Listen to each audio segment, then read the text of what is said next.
नमस्कार दोस्तों, बहुत बहुत स्वागत करता हूं आप सभी का इस टीएलएम क्लास में। दोस्तों मैं हूं टीएलएम क्लास और आप हैं टीएलएम क्लास के परिवार। दोस्तों आज हम डिस्कस करेंगे विभिन्न मनोवैज्ञानिकों के भाषा पर क्या मतभेद हैं। हम देखेंगे उनके दृष्टिकोणों को कि क्या दृष्टिकोण हैं विभिन्न मनोवैज्ञानिकों के भाषा को लेकर के। दोस्तों हम इस टॉपिक को तुलनात्मक तरीके से पढ़ेंगे क्योंकि यहाँ से जो क्वेश्चन आए हुए हैं वह तुलनात्मक तरीके से पूछे जाते रहे हैं। तो दोस्तों आइए देरी ना करते हुए हम इस टॉपिक को कवर करते हैं।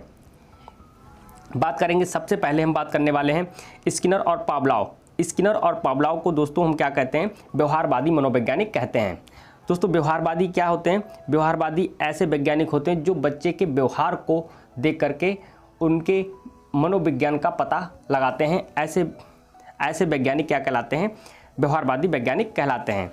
बात करेंगे दोस्तों स्किनर और पावलोव की, तो इन्होंने बताया कि भाषा का विकास बच्चों में अभ्यास, नकल व रटने से होता है।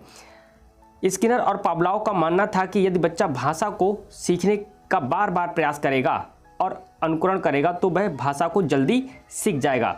दोस्तों अगर एक लाइन में कहें इनकी बातों को, तो इन्होंने कहा कि बच्चा जो है भाषा का विकास, बच्चे में भाषा का विकास रटकर, अभ्यास कर और नकल करके, इमिटेशन करके होता है।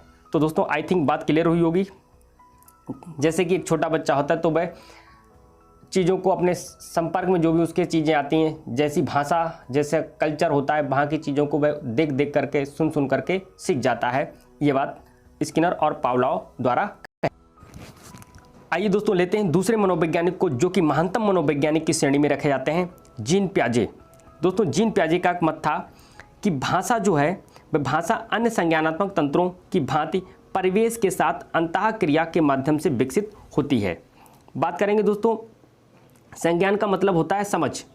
बच्चा जैसे अन्य चीज़ों की समझ विकसित करता है उसी प्रकार भाषा की समझ को वह क्या करता है? विकसित करता है अपने परिवेश के माध्यम से। वह परिवेश में जो भी चीज़ें हो रही हैं, जो भी कार्य हो रहे हैं, जो भी चीज़ें हो रही हैं वहाँ पर उनके साथ क्या करता है? वह इंटरेक्शन करता है, चीज़ों को सीखता है और उसी प्रकार वह अपनी भाषा को भी क्या कर लेता है? डेवलप करता है। इनके अनुसार बात करें तो इनके अनुसार बच्चों में भाषा विकास अहम केंद्रता के अनुसार होता है। दोस्तों अहम केंद्रता का मतलब होता है खुद का केंद्र, यानी बच्चा खुद से जब बातें करता है इसे क्या कहेंगे? हम अहम केंद्रित कहेंगे। तो जीन पियाजे महोदय ने बताया कि बच्चा जो होता है अपने आसपास के वातावरण में जो भी चीज़ें हो रही हैं उनको देख करके, उनको सुन करके अपनी एक समझ बनाता है, उसी से उसका क्या होता है? भाषा विकास होता है। दोस्तों भाषा विकास इन्होंने बताया कि बच्चा अहम केंद्रित होता है, यानी कि बच्चे में जो भाषा विकास है वह अपने बारे में सोचता है, अपने बारे में गढ़ता है, अपने बारे में समझ विकसित करता है। इसी को उन्होंने क्या कहा है? अहम केंद्रित भाषा कहा है। आइए दोस्तों नेक्स्ट मनोवैज्ञानिक को लेते हैं, वाइगोत्स्की के अनुसार भाषा विकास। बात करेंगे दोस्तों वाइगोत्स्की के अनुसार, इन्होंने कहा भाषा विकास समाज व संस्कृति का विशेष योगदान होता है। भाषा में समाज और संस्कृति का विशेष योगदान होता है। दोस्तों इसीलिए जो वाइगोत्स्की का सिद्धांत है उस सिद्धांत को हम जानते हैं सामाजिक संस्कृति विकास सिद्धांत, जो कि वाइगोत्स्की महोदय ने दिया है। तो इन्होंने यही बात कही कि भाषा में समाज और संस्कृति का बहुत योगदान होता है। इनके अनुसार बच्चे में भाषा समाज के साथ संपर्क का ही क्या है? परिणाम है, यानी बच्चे समाज के साथ अंतःक्रिया करके भाषा को सीखते हैं। दोस्तों वाइगोत्स्की का सीधा कहना था कि बच्चे जैसे समाज में रहेंगे, जिस प्रकार के सामाजिक कल्चर में रहेंगे, बच्चे में भाषा का विकास भी वैसे ही होगा। आप देखते होंगे दोस्तों गांव का कल्चर और शहर का कल्चर डिफरेंट होता है। एक बच्चा गांव में किस प्रकार बोली बोलता है और वही बच्चा अगर शहर में जाता है तो वह दूसरे प्रकार की बोली को बोलता है। तो दोस्तों यही बात इन्होंने वाइगोत्स्की महोदय ने कही थी कि बच्चा जैसे कल्चर में रहेगा, जैसे सोसाइटी में रहेगा, बच्चे का भाषा विकास भी वैसे ही डेवलप होगा। दोस्तों इन्होंने साथ में बताया कि बच्चा दो तरीके की भाषा बोलता है। एक अंतःवाक जिसे हम प्राइवेट स्पीच और इनर स्पीच के नाम से जानते हैं, और दूसरी सामाजिक भाषा। प्राइवेट स्पीच दोस्तों, प्राइवेट स्पीच जैसा कि अभी हमने देखा था, जीन पियाजे महोदय ने उसी चीज़ को बोला है अहम केंद्रित भाषा। अहम केंद्रित भाषा जो अपने आप से बातें करता है बच्चा, उसे हम अहम केंद्रित भाषा कहते हैं। जीन पियाजे ने इसी को नाम दिया अहम केंद्रित, जबकि वाइगोत्स्की महोदय ने जब बच्चा अपने आप से बात करता है उसी को नाम दिया दोस्तों, इन्होंने नाम दिया अंतःवाक। यानी कि एक बच्चा है, जब वह मान लेते हैं एक बच्चा है 10 साल का और वह कपड़ों को फोल्ड कर रहा है और वह कपड़ों को फोल्ड करते करते अपने आप से बातें भी कर रहा है, तो इसी बात को इन्होंने वाइगोत्स्की महोदय ने कहा कि ये अंतःवाक है। इन्होंने कहा कि बच्चा क्या कर रहा है, अपने फ्यूचर की प्लानिंग कर रहा है। दोस्तों यहाँ पर एक बात और आपको क्लियर करते चलें, वाइगोत्स्की महोदय ने अंतःवाक को बहुत ही महत्वपूर्ण माना है। इन्होंने कहा बच्चा अपने भविष्य की क्या करता है, प्लानिंग करता है, जबकि जीन पियाजे ने इस बात को निगलेक्ट किया है। उन्होंने कहा नहीं, बच्चा क्या करता है, सेल्फिश होता है, अपने बारे में केवल सोचता है। तो याद रखना है दोस्तों।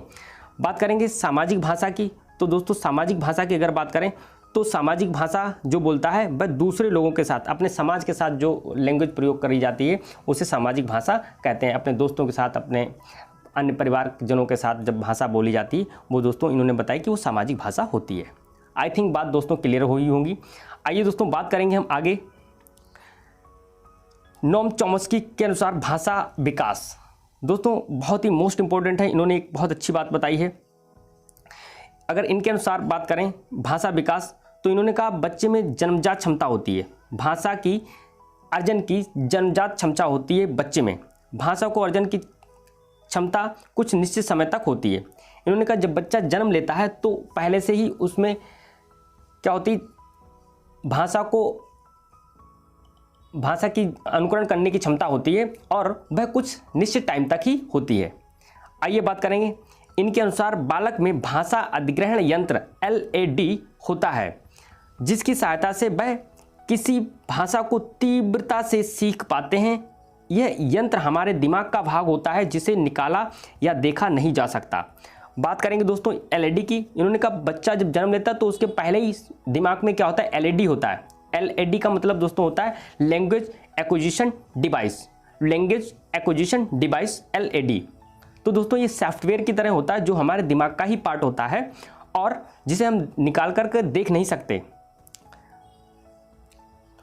बात करेंगे दोस्तों इनके अनुसार सीखना और व्याकरण को सीखना एक सार्वभौमिक प्रक्रिया है। दोस्तों बच्चा बिना स्कूल जाए व्याकरण सीख जाता है। इन्होंने कहा बच्चा भाषा के साथ साथ व्याकरण भी क्या करता है, एक्वायर कर लेता है। आपने देखा होगा जब बच्चा स्कूल जाता है तो दोस्तों वह नहीं कहता कि हम जाते हैं स्कूल, ऐसे नहीं बोलता, वह बोलता है हम स्कूल जाते हैं। तो उसे पता है कि व्याकरण क्या है, वह व्याकरण को भी एक्वायर कर लेता है भाषा के साथ साथ। तो दोस्तों इनका मानना था कि भाषा और व्याकरण को सीखने की सार्वभौमिक प्रक्रिया है, सार्वभौमिक है, एक ही तरीके से हर जगह बच्चा सीखता है। बात करेंगे, इन्होंने बताया कि बच्चे सबसे पहले वर्ण, फिर शब्द, फिर वाक्य सीखते हैं जिसे हम जेनरेटिव ग्रामर कहते हैं। याद रखना है दोस्तों, जो सीक्वेंस है पहले वर्ण, फिर शब्द, फिर वाक्य सीखते हैं जिसे दोस्तों इन्होंने कहा है जेनरेटिव ग्रामर। आई थिंक बात क्लियर हुई होगी दोस्तों।